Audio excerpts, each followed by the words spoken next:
नमस्कार दोस्तों, मैं विजयपाल शर्मा हिंदी की कक्षा में आप सभी का स्वागत करता हूँ। कक्षा में हम जनसंचार माध्यम पाठ को पढ़ चुके हैं। आज की कक्षा में मैं उसी पाठ से संबंधित कुछ महत्वपूर्ण प्रश्न जो लघु उत्तरीय हैं उनको लेकर आपके सामने उपस्थित हूँ। इन्हीं प्रश्नों पर MCQ बनेंगे, तो सभी बच्चे इन प्रश्नों को अपने रजिस्टर में हल करेंगे और इनको अच्छी तरह से याद करेंगे, परीक्षा के लिए तैयार करेंगे। पहला प्रश्न है, जनसंचार माध्यम से आप क्या समझते हैं? दूसरा प्रश्न है, मौखिक और अमौखिक संचार में क्या अंतर है? तीसरा प्रश्न है, अंतः व्यक्तिक संचार से आप क्या समझते हैं? चौथा प्रश्न है, अंतर व्यक्तिक संचार क्या है? पांचवा प्रश्न है, जनसंचार के विभिन्न तत्व कौन कौन से हैं? छठा प्रश्न है, फीडबैक क्या है? सातवां प्रश्न है, एनकोडिंग किसे कहते हैं? आठवां प्रश्न है, डिकोडिंग किसे कहते हैं? नौवां प्रश्न है, जनसंचार क्या है? 10वां प्रश्न है, जनसंचार के आधुनिक माध्यम कौन कौन से हैं? 11वां प्रश्न है, जनसंचार में द्वारपाल की क्या भूमिका है? 12वां प्रश्न है, द्वारपाल किसे कहते हैं? 13वां प्रश्न है, भारत में पहला समाचार वाचक किसे माना जाता है? 14वां प्रश्न है, अखबारी पत्रकारिता को अस्तित्व में आए कितने वर्ष हो गए? 15वां प्रश्न है, भारत में पत्रकारिता की शुरुआत कब और किससे हुई? 16वां प्रश्न है, भारत में पहले साप्ताहिक पत्र और उसके संपादक का नाम लिखिए। 17वां प्रश्न है, आज़ादी से पूर्व के दो पत्रकारों एवं दो पत्रिकाओं के नाम लिखो।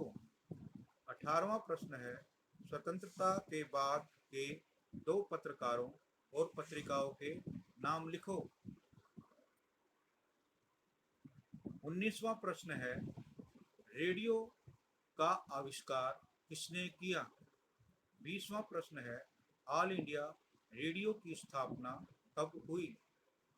21वां प्रश्न है, FM रेडियो कब से प्रारंभ हुआ? 22वां प्रश्न है, भारत में टीवी की शुरुआत कब से हुई? 23वां प्रश्न है, सिनेमा का आविष्कार किसने कहाँ किया? 24वां प्रश्न है, भारत में पहली फिल्म बनाने का श्रेय किसे जाता है? 25वां प्रश्न है, भारत में पहली मूक फिल्म कब बनी और इसका नाम क्या था? 26वां प्रश्न, पहली बोलती फिल्म कब बनी और इसका क्या नाम था? 27वां प्रश्न है, इंटरनेट के दो लाभ लिखो। 28वां प्रश्न है, जनसंचार माध्यम का एक लाभ और एक दुष्परिणाम लिखो। 29वां प्रश्न है, पत्रकारिता के तीन पहलू कौन कौन से हैं? 30वां प्रश्न है, रेडियो किस प्रकार का संचार माध्यम है? 31वां प्रश्न है, टेलीविजन जनसंचार का कैसा माध्यम है? 32वां प्रश्न है, जनसंचार का आधुनिक व लोकप्रिय माध्यम कौन सा है? बेटे ये लघु उत्तरीय प्रश्न थे जो आपको करने हैं, जिन पर MCQ बनेंगे। कुछ दीर्घ उत्तरीय प्रश्न भी है, इनको भी आप रजिस्टर में करेंगे। इनमें से भी कुछ MCQ बन सकते हैं। तो पहला प्रश्न है, भारत के जनसंचार माध्यमों का विकास पर टिप्पणी लिखनी है। दूसरा प्रश्न है, अनुच्छेद लिखो, इन टॉपिक पे अनुच्छेद लिखना है। समाचार पत्र, रेडियो, सिनेमा, टेलीविजन। तीसरा दीर्घ उत्तरीय प्रश्न है, आज के युग में इंटरनेट का महत्व।